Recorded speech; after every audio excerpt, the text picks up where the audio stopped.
चलो बच्चों, let's start with the question. And here the question says that the correct order of SO bond length is. तो यहाँ पे जो sulphur and oxygen की bond length होगी, उस बॉन्ड लेंथ का करेक्ट ऑर्डर कहाँ पे गिवन है?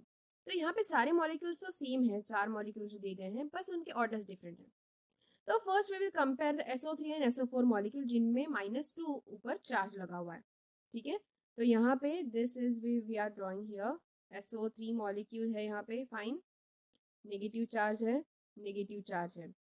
एंड दूसरा जो है वो SO4 है, fine, this is the SO4 molecule जिनमें से भी 2 ऑक्सीजन के ऊपर क्या है, यहाँ पे नेगेटिव चार्ज है, फाइन। तो यहाँ पे अगर हम बॉन्ड ऑर्डर कैलकुलेट करें तो what bond order we will get? तो यहाँ पे बॉन्ड ऑर्डर क्या आएगा? ऑब्वियसली 4 बॉन्ड्स है तो 4/3 मॉलिक्यूल्स, सो यहाँ पे आएगा 1.33। And if you compare bond order here, तो यहाँ पे बॉन्ड ऑर्डर क्या आएगा? 1 2, यहाँ पे टोटल कितने, 6 बॉन्ड्स है एंड 4 मॉलिक्यूल्स है, तो यहाँ पे आएगा 1.5।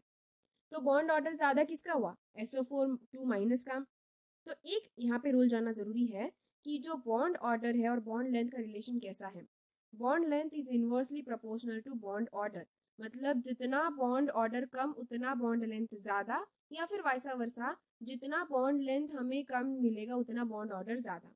तो यहाँ पे अगर हम दोनों मॉलिक्यूल्स के बीच में कंपेयर करते हैं तो सबसे ज्यादा बॉन्ड ऑर्डर मिला है हमें SO4, यहाँ पे SO4 -2 का या 2 माइनस का कह सकते हैं, एंड SO4 यहाँ पे कितने, SO4 3 2 माइनस, फाइन।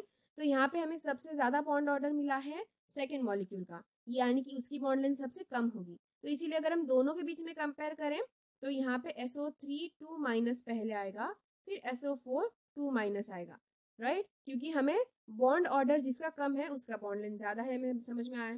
तो सेम विथ नॉर्मल मॉलिक्यूल्स जो है, यानी कि SO2 और SO3, अगर हम SO2 एंड SO3 के बीच में भी कंपेयर करते हैं तो सेम, ज्यादा बॉन्ड्स किस में है? ऑब्वियसली SO3 में है, एंड कम बॉन्ड्स SO2 में है, तो हमें बॉन्ड ऑर्डर भी वहां पे क्या मिलेगा, ज्यादा मिलेगा, यानी बॉन्ड लेंथ कम मिलेगा। तो इस तरीके से अगर हम अरेंज करें तो यहाँ पे SO2 आएगा एंड देन SO3 आएगा।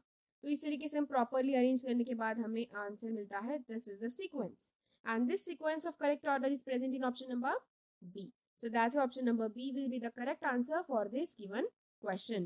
So I hope you got the answer very well. Thank you and all the best.